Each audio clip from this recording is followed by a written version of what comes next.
ماشاء اللہ لا حول ولا قوۃ الا باللہ العلی العظیم۔ بسم اللہ الرحمن الرحیم۔ الحمد للہ رب العالمین، وصلی اللہ علی سیدنا و مولانا محمد وآلہ الطیبین الطاہرین، ولعنۃ اللہ علی اعدائہم اجمعین۔ اما بعد، بسم اللہ الرحمن الرحیم۔ الا ان اولیاء اللہ لا خوف علیہم ولا هم یحزنون، ومن یتوکل علی اللہ فہو حسبہ۔ ناظرین گرامی، سادات اعظام، مومنین کرام، السلام علیکم ورحمۃ اللہ وبرکاتہ۔ یا علی مدد۔ ولایت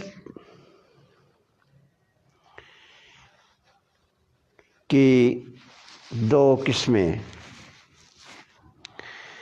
ایک ہے ولایت موہوبی،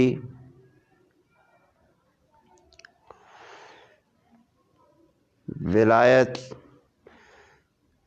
جو اللہ نے خود عطا کی، جیسے فرمایا انما ولیکم اللہ ورسولہ والذین آمنوا الذین یقیمون الصلاۃ ویؤتون الزکاۃ وہم راکعون۔ انما ولیکم اللہ، تمہارا ولی اللہ ہے، ورسولہ، اس کا رسول ہے، والذین آمنوا الذین یقیمون الصلاۃ ویؤتون الزکاۃ وہم راکعون۔ اور تیسرے امیر علیہ الصلوۃ والسلام کی ولایت، علی علیہ الصلوۃ والسلام کی ولایت، رسول اللہ صلی اللہ علیہ وآلہ وسلم کی ولایت، اور خداوند عالم کی ولایت میں انفکاک نہیں ہے۔ خداوند عالم نے ایک لفظ ولایت ہی استعمال کیا ہے تینوں مقامات کے لیے، جیسے اللہ کی ولایت، ایسے سردار انبیاء کی ولایت، خاتم الانبیاء کی ولایت محمد مصطفیٰ صلی اللہ علیہ وآلہ وسلم، سردار کائنات کی ولایت، اور ایسے ہی امیر علیہ الصلوۃ والسلام کی اور ائمہ ہدیٰ کی ولایت۔ اسی لیے تو سردار فرماتے ہیں ولایتنا ولایت اللہ، ہماری ولایت اللہ کی ولایت، یعنی ہماری ولایت کا اقرار، اللہ کی ولایت کا اقرار، ہماری ولایت کا انکار، اللہ کی ولایت کا انکار۔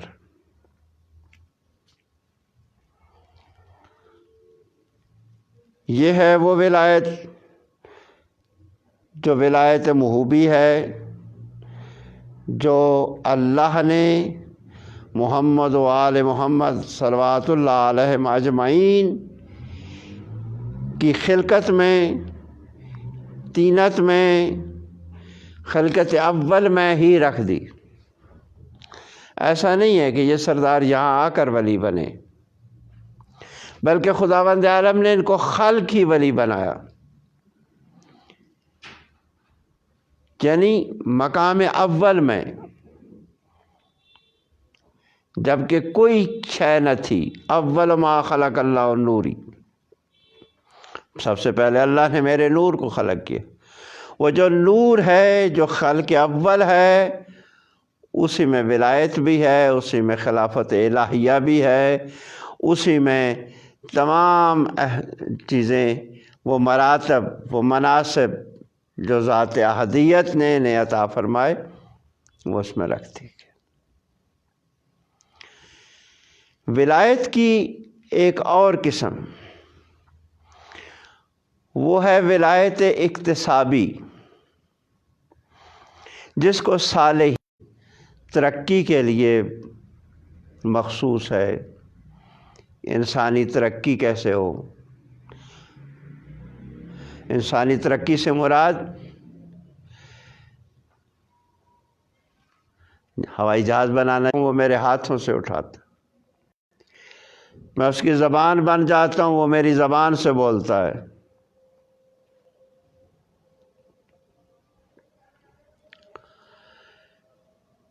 یعنی اس کا وجود حقانی بن جاتا ہے۔ یہ قرب نوافل ہے۔ اسی کو حضرت شاہ اسماعیل شہید، شاہ اسماعیل کا مسلمانوں میں ایک مرتبہ ہے، ایک مقام ہے، ایک شان۔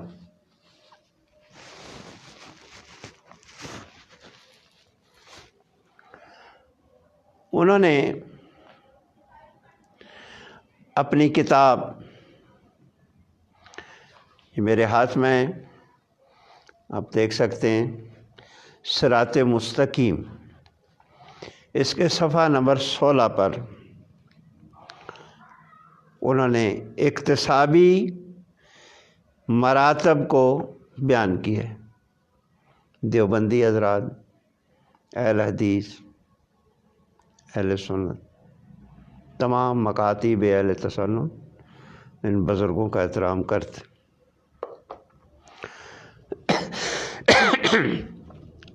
صفحہ 16 پہ صراط مستقیم وہ فرماتے ہیں کہ جس طرح لوہے کے ٹکڑے کو آگ میں ڈال دیتے ہیں اور آگ کے شعلے ہر طرف سے اس کا احاطہ کر لیتے ہیں، بلکہ آگ کے اجزائے لطیفہ اس لوہے کے ٹکڑے کے نفس سے جوہر میں داخل ہو جاتے ہیں، یعنی آگ پوری طرح اس پہ محیط ہو جاتی اور اس کی شکل و رنگ کو اپنے جیسا بنا لیتے ہیں، یعنی وہ لوہے کا ٹکڑا انگارہ محسوس ہوتا ہے، اور گرمی اور جلانا جو آگ کی خاصیتوں میں سے ہے، اس لوہے کے ٹکڑے کو بخش دیتے، یعنی اب وہ لوہے کا ٹکڑا جلاتا بھی، سرخ ہو گیا، انگارہ بن گیا، اور اس میں حرارت بھی، گرمی بھی۔ تو اس وقت ضرور وہ لوہے کا ٹکڑا آگ کے انگاروں میں شمار ہوگا، نہ اس وجہ سے کہ وہ لوہا اپنی حقیقت چھوڑ کر خالص آگ کی حقیقت میں بدل گیا ہے، یعنی اس نے اپنی جنسی گویا تبدیل کر دی ہے، لوہے سے وہ گویا آگ بن گیا۔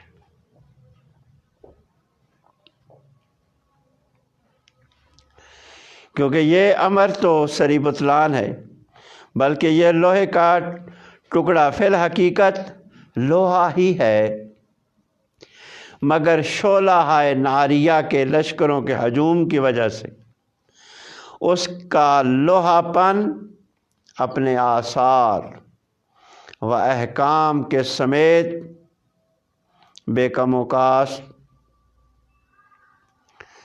سمیت بھاگ گیا ہے، اور جو آثار و احکام آگ پر مرتب ہوتے تھے، وہی آثار و احکام سارے کے سارے بے کم و کاست اس لوہے کے ٹکڑے پر مرتب ہو سکتے،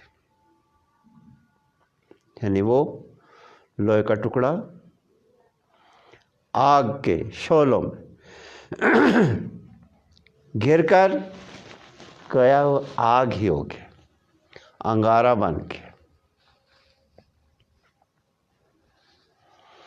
بلکہ آثار و احکام اب بھی آگ کس پر مرتب ہوتے ہیں؟ جس نے اس لوہے کے ٹکڑے پر احاطہ کیا ہوا، یعنی آگ، اور چونکہ آگ نے اس لوہے کے ٹکڑے کو اپنی سواری بنا کر اپنی سلطنت کا تخت قرار دے رکھا ہے، اس لیے وہ آثار و احکام لوہے کے ٹکڑے کی طرف نسبت کیے جا سکتے۔ اس کیفیت میں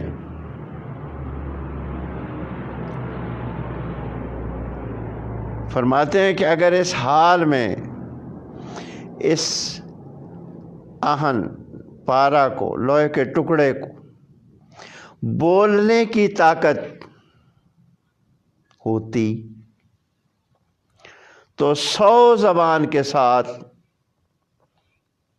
اپنی آگ کی انیت اور یکجان ہونے کا شور و غل مچاتا، اور ضرور خواہ مخواہ ایک ساتھ کے لیے اپنی حقیقت سے غافل ہو کر یہ کلمہ بول اٹھتا کہ میں جلانے والی آگ کا انگارہ ہوں، یعنی اس کو، لوہے کے ٹکڑے کو جو آگ میں مسلسل جلا ہے، اب وہ لال ہو گیا ہے، اگر اس کو قوت گویائی مل جائے تو وہ یہ کہے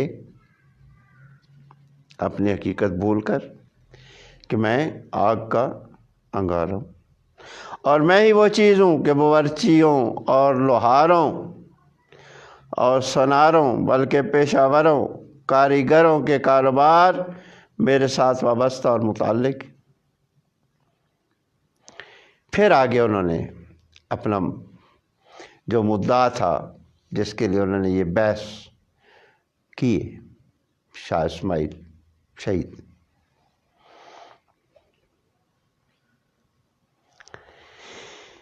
وہ کہتے ہیں اسی طرح جب طالب کے نفس کامل کو رحمانی کشش اور جذب کی موجیں احدیت کے دریاؤں کی گہرائی میں کھینچ کے لے جاتی ہیں،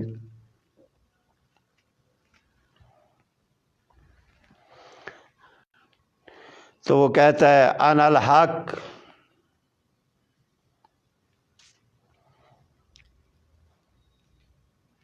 میں حق ہوں،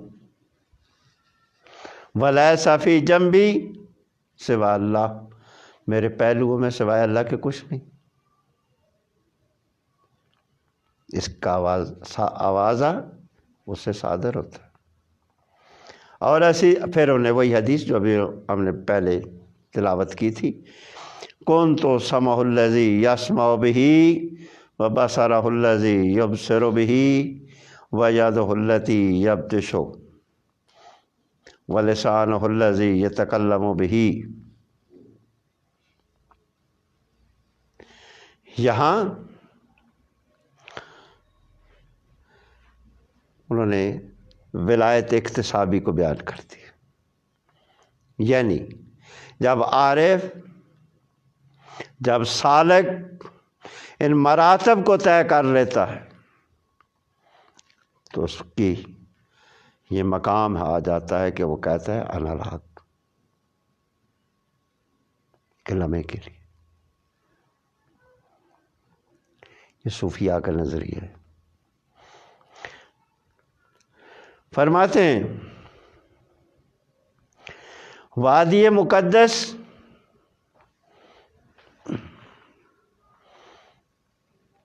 کوہ طور کی وادی کے متعلق فرماتے ہیں کہ آگ سے ندا انی انا اللہ رب العالمین صادر ہوئی، تو پھر اشرف موجودات سے، جو کہ حضرت ذات سبحانہ و تعالیٰ کا نمونہ ہے، اگر انا الحق کی آواز صادر ہو تو کوئی تعجب کا مقام نہیں ہے، اور اس کے مقام کا لازمہ ہے، لوازم میں سے عجیب خوارق عادات، خوارق کا صادر ہونا، کبھی اور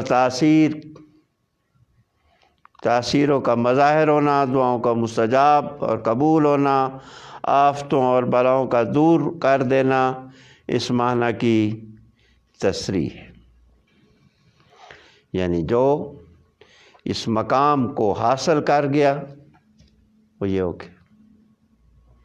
اگر کہہ دیا انا الحق، کوئی اعتراض نہیں۔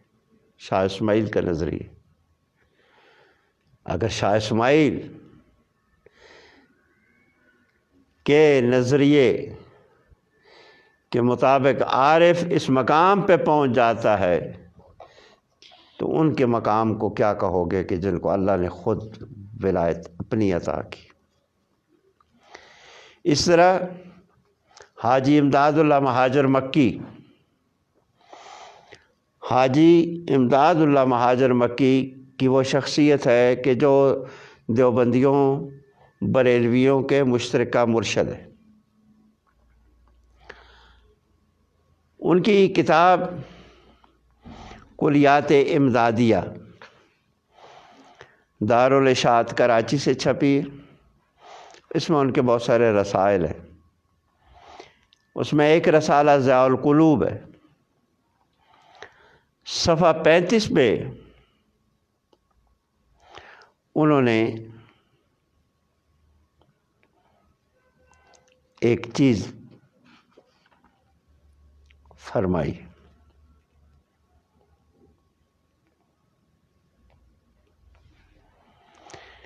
وہی چیز بیان کرتے ہوئے فرماتے ہیں کہ مراتب طے کر کے وہ کہاں پہنچتا ہے،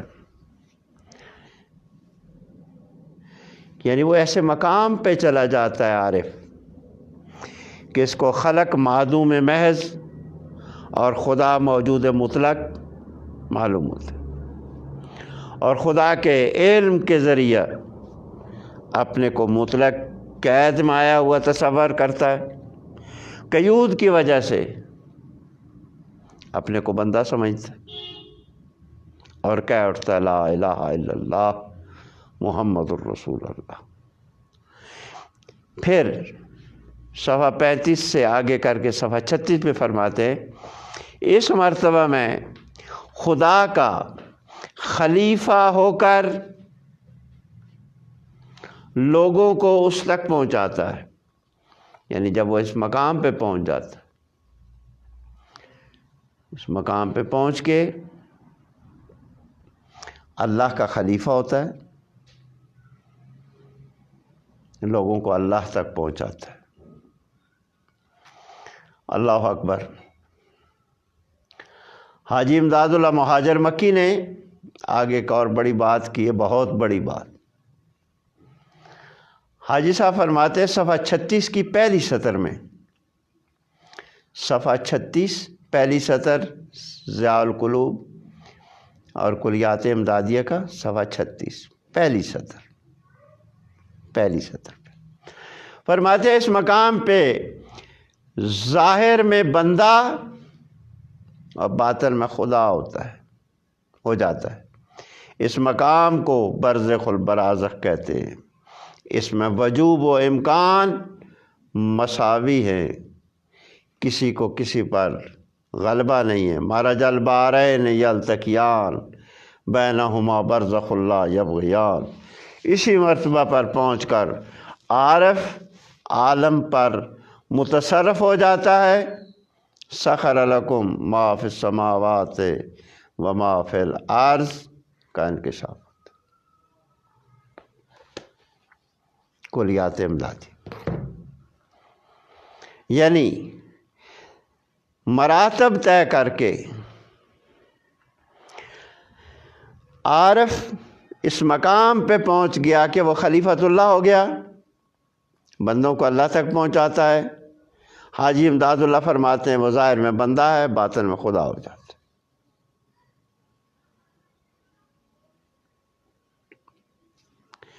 جب ایک عام عارف، ایک عام سالک، ایک عام مجذوب یہ مراتب طے کر کے اتنا بلند مقام حاصل کر سکتا ہے، تو پھر اس ولی علی کے بارے میں کیا فرماتے ہو، جس نے کو اللہ نے فرمایا انما ولیکم اللہ ورسولہ والذین آمنوا الذین یقیمون الصلاۃ ویؤتون الزکاۃ وہم راکعون۔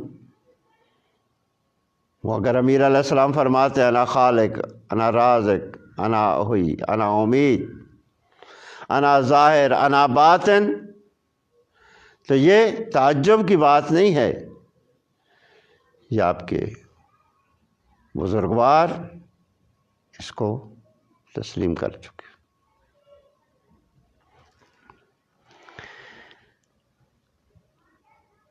اور حکیم ربانی حاج آقا محمد بید آبادی رحمۃ اللہ علیہ بہت بڑے عارف بزرگوار ہوئے۔ ان کے رسالہ سیر و سلوک کی شرح میں ایک حدیث،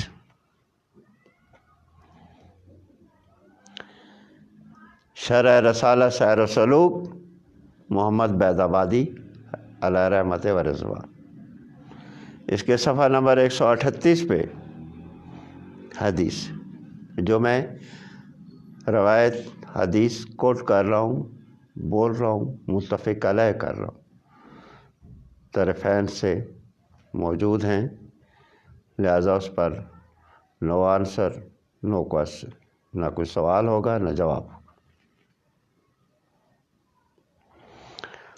حضرت فرماتے ہیں بید آبادی رحمۃ اللہ علیہ کہ حدیث ہے یا ابن آدم، اے آدم کے بیٹے میری اطاعت کر حتیٰ اجلو کا مثلی، حتیٰ کہ میں تجھے اپنے جیسا کر دوں۔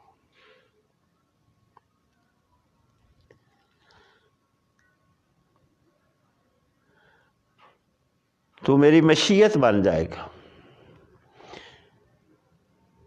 نانو اذا شئنا شاء اللہ، اذ اردنا اراد اللہ،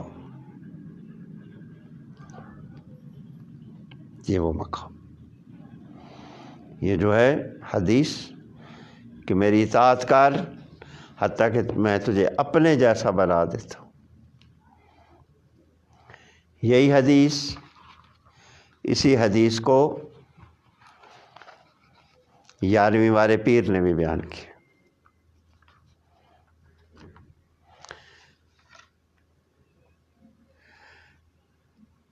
شیخ عبد القادر جیلانی، شیخ عبد القادر جیلانی کا ایک مقام ہے، ان کی کتاب ہے فتوح الغیب، فتوح الغیب شیخ عبد القادر جیلانی کی، یہ کتاب چھپی ہے دینی کتب خانہ 38 اردو بازار لاہور سے۔ اس کے صفحہ نمبر 31 کے سطر 5 سے وہ فرماتے ہیں اللہ نے اپنی بعض کتب سماوی میں فرمایا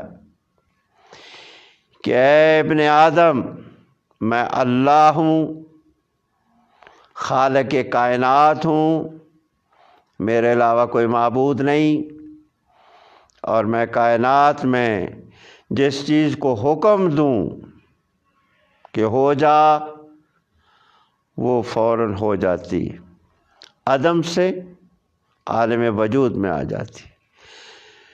شیخ عبد القادر فرماتے ہیں پس تو خالصتاً میری اطاعت عبادت کر تاکہ میں تجھے توحید کی برکت سے وہ روحانی قوت عطا کروں کہ تو بھی جس چیز کو کہے ہو جا وہ ہو جائے، وجود و ظہور میں آئے، وہی چیز جو بیض آبادی نے بیان کی۔ اسی طرح حضرت سلطان بہو رحمۃ اللہ علیہ، انہوں نے اپنی کتاب شمس العارفین میں، اور حضرت سلطان بہو نے یہ حدیث جو ہے اپنی متعدد تصانیف میں، اپنے واعظوں میں مسلسل بیان فرما کہ اذا تم الفقر فهو اللہ، کہ جب فقر اپنی انتہا کو پہنچتا ہے تو وہ اللہ ہو جاتا ہے۔ جب یہ مقام ہے عام ولی کا، تو پھر جن کو اللہ نے خود ولایت عطا فرمائی ان کا مرتبہ کیا ہے؟ جن کو اللہ نے ولی بنایا ان کا شان کیا ہے؟ یہ ہمارے پاس کتاب ہے مناقب مرتضوی فی فضائل علی، مناقب مرتضوی فی فضائل علی، امام اہل سنت علامہ سید محمد صالح کشفی ترمذی سنی حنفی کی، یہ زاویہ پبلشرز والوں نے لاہور سے شائع کی۔ صفحہ نمبر 37 پہ انہوں نے مولا امیر علیہ الصلوۃ والسلام کے شان کا ایک قصیدہ بیان کیا ہے۔ یہ قصیدہ وہ ہے کہ جس کو حضرت شمس تبریز نے بیان کیا۔ شاہ شمس دو ہوئے، ایک ہیں حضرت شمس تبریز، وہ کونیا میں ترکیہ میں ان کا مدفن ہے، وہیں ان کی درگاہ ہے، خانقاہ ہے۔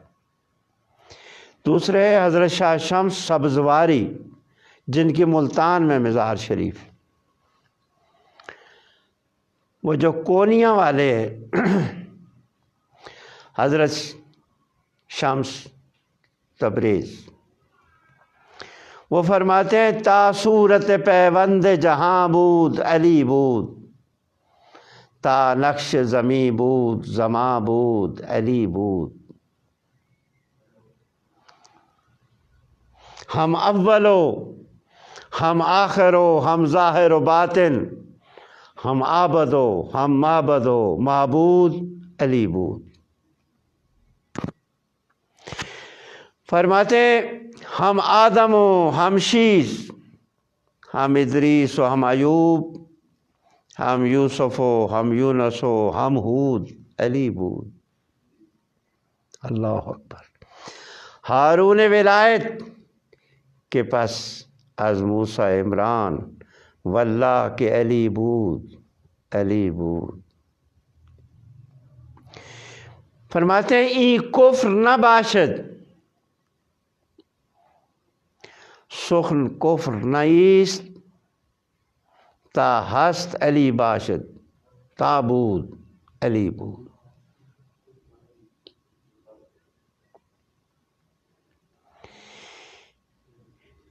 یہ جو مقام انہوں نے بیان فرمایا ہے، یہ مقام ان کے نظریات کی، ان کے عقائد کی روشن کر رہا ہے، ان کے عقائد کو، کہ ان کے نظریات کیا تھے امیر علیہ السلام کے بارے میں۔ فرماتے ہیں عیسیٰ بوجود آمد و فی الحال سخن گفت، آن نطق فصاحت کے بدو بود علی بود۔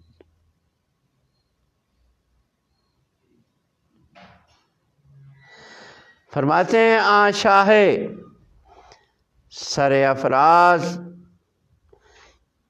کے اندر شب معراج با احمد مختار یکے بود علی بود۔ معراج کے پردے میں ایک علی تھے، ایک نبی تھے۔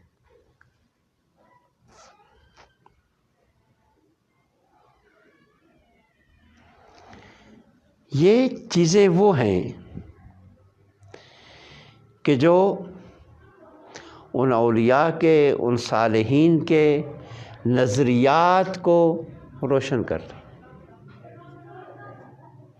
بعد میں امتداد زمانہ سے ان کو کسی مکتب سے منسوب کیا تو یہ بعد لوگوں کی اپنی غفلت ہے۔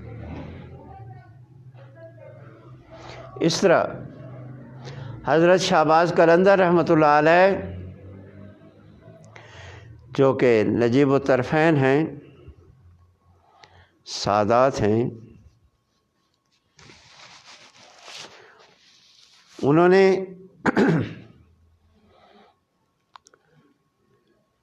اپنے بزرگوں سے، اور وہ نظریہ، وہ ان کا تعلق جو اہل بیت سے، اس کے پیش نظر سرزمین سندھ پر جب اپنا قدم رکھا تو سرکار نے جو تبلیغ کی ہے وہ مذہب اہل بیت کی تبلیغ کی۔ بعض جو حالات کہتے ہیں کہ جناب حضرت شہباز قلندر نے شادی نہیں کی تھی، جو مجرد ہوتا ہے اس کا جنازہ نہیں ہو سکتا۔ لا حول ولا قوت الا باللہ العلی العظیم، لا حول ولا قوت الا باللہ۔ یہ کون سی شریعت ہے؟ ہر مسلمان کا جنازہ ہوگا، خواہ وہ کس مکتب کا ہے، جنازہ اس کا ہوگا۔ اور جنازے کے بغیر اگر کوئی دفن ہو گیا ہے تو پھر پوری بستی پر واجب ہے کہ اس کا جنازہ پڑھے۔ کسی فقہ میں یہ نہیں ہے کہ جو مجرد ہے، جس کی شادی نہیں ہوئی، اس کا جنازہ پڑھنا حرام ہے۔ لا حول ولا قوت الا باللہ۔ تو آج کل بھی بہت سارے لوگ کنوارے مر جاتے ہیں، تو جو کنوارے مر جاتے ہیں تو ان کا جنازہ کیا نہیں پڑھتے ہو؟ کیسی خلاف عقل، خلاف فطرت، خلاف شریعت گمراہی پھیلائی جا رہی۔ بہرحال ملا آبا شد کے چپ نہ شود، ملا وہ ہے جو کبھی چپ نہیں رہ سکتا۔ حضرت شہباز قلندر رحمۃ اللہ علیہ فرماتے ہیں جام مہر علی زدر دستم بعد از جام خوردم مستم۔ میں نے ولایت علی کا جام پیا، جب جام پی لیا تو میں پھر اس میں مست ہوں۔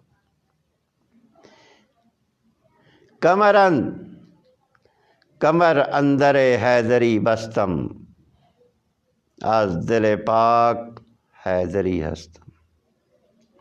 فرماتے ہیں حیدریم قلندرم مستم بندہ مرتضیٰ علی ہستم۔ میں حیدری ہوں، میں قلندر ہوں، میں مست ہوں۔ فرماتے ہیں اسد اللہ، علی کون ہے، علی کا مقام کیا ہے، علی کی شان کیا ہے؟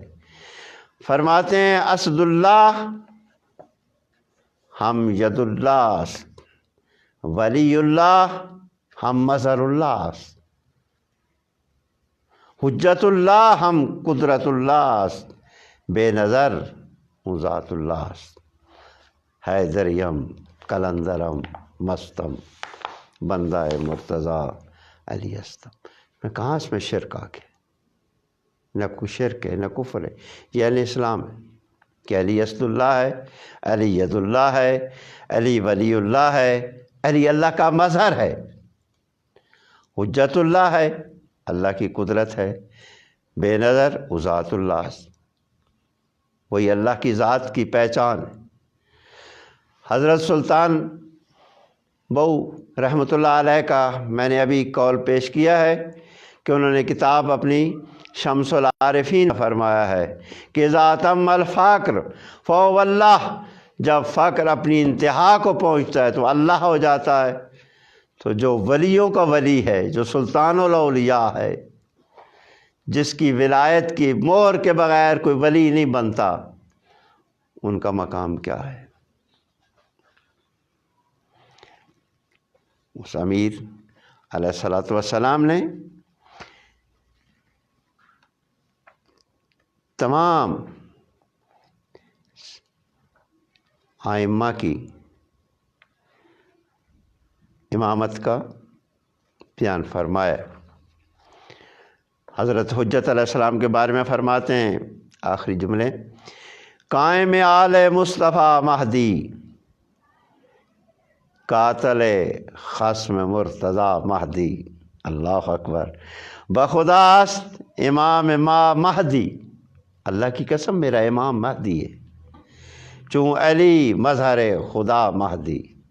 جس طرح علی اللہ کا مظہر ہے، اس طرح امام زمان بھی اللہ کے مظہر ہیں۔ حیدریم کلندرم مستم، بندہ مرتضیٰ علی استم، آگے فرماتے ہیں سرگروہ تمام رندانم، رہبر سالکان عرفانم، ہادی عاشقان مستانم، اللہ اکبر، حیدریم کلندرم مستم۔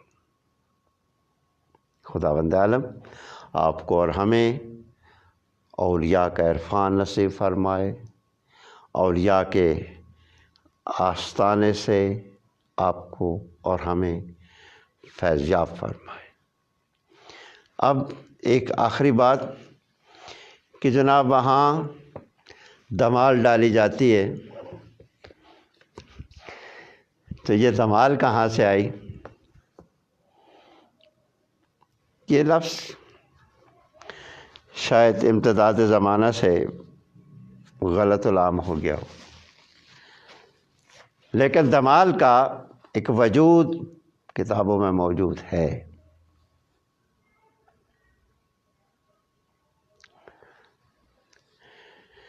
امیر علیہ الصلوۃ والسلام کی حدیث ہے،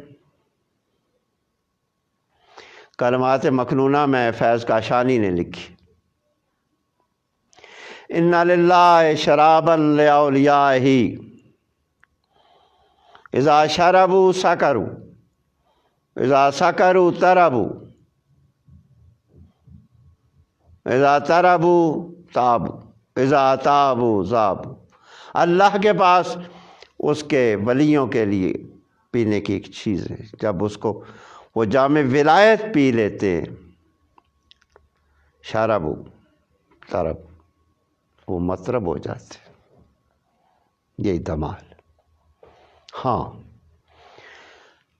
افسوس ہے کہ بعض درگاہوں پہ خلاف شرع چیزیں پائی جاتی ہیں، لیکن خلاف شرع چیزوں کا وہاں ہونا اس ولی کے لیے جو ہے، انہوں نے تو نہیں کہا تھا۔ منشیات، وہ بھنگ ہو، چرس ہو، افیم ہو، جس طرح کی دیگر لغویات ہوں، یہ ہمیشہ شریعت نے ان کی نفی کی ہے اور ان چیزوں کی مذمت کی ہے۔ ہمارا مذہب آل محمد کا مذہب ہے، ساقی کوثر کا مذہب، سالکان حق کا مذہب ہے، اور جہاں اس طرح کی چیزیں ہوں ان کی رکاوٹ ڈالنی چاہیے، روکنا چاہیے، یہ ضروری ہے تاکہ درگاہوں کا تقدس بحال رہے، برقرار رہے، کیونکہ دشمنان اہل بیت تو یہ چاہتے ہیں کہ درگاہوں کو معاذ اللہ نعوذ باللہ من غضب اللہ نقصان پہنچائیں، لہٰذا ان چیزوں کا دھیان رکھا جائے۔ پھر پاکستان میں کئی چیزیں ہیں، ان کی طرف تو توجہ نہیں دی جاتی۔ مثلاً حضرت عبداللہ شاہ غازی سلام علیہ آئمہ کے براہ راست پوتے، بہت شان کے مالک ہیں، امام زادہ ہیں۔ ان کی درگاہ پہ کراچی میں کلفٹن میں کہ جانے کے آداب ہیں کہ بندہ اگر یہ نیت کرے کہ میں نے حضرت عبداللہ شاہ غازی امام زادہ کی زیارت کے لیے جانا ہے تو اس کو چاہیے غسل کرے، نیت کرے کہ میں فلاں امام زادہ کی زیارت کے لیے جا رہا ہوں۔ جب ان کے حرم پاک میں پہنچے اجازت نامہ طلب کرے، پھر ان کی زیارت پڑھے، اذن دخول پڑھے، یعنی اجازت طلب کرے، پھر ان کی زیارت پڑھے، پھر ان کی ذریعہ پاک کو بوسہ دے۔ اس کی طرف توجہ نہیں کہ حضرت عبداللہ شاہ غازی کی مزار پہ نہ زیارت نامہ لکھا ہوا ہے، نہ اذن دخول لکھا ہوا ہے۔ کیوں؟ اس کا بھی ہمیں جواب دیا جائے۔ اسی طرح حضرت بی بی پاک دامنہ سلام علیہ شہزادی پاک کا مزار جو کہ لاہور میں، وہاں نہ اجازت نامہ اذن دخول لکھا ہوا ہے، ہم نے لگوایا تھا، میں نے خود، ہمارے پاس ایک ماتمی آتے تھے، ان کے ذریعے میں نے کہا بچے یہ لگاؤ، انہوں نے لگایا، بعد میں کیا ہوا مجھے پتہ نہیں۔ اذن دخول ہونا چاہیے، ان کی زیارت نامہ ہونا چاہیے۔ اس سے جتنے شہزادگان ہیں ان کے مزارات پہ بھی ہونا چاہیے۔ آخر میں ہماری دعا ہے خداوند عالم آپ کو اور ہمیں اولیاء صالحین کے مقامات کا عرفان عطا فرمائے اور ان کی توجہات ہمارے شامل حال ہوں۔ وآخر دعوانا ان الحمد للہ رب العالمین وصلی اللہ علی سیدنا محمد وآلہ اجمعین برحمتک یا ارحم الراحمین۔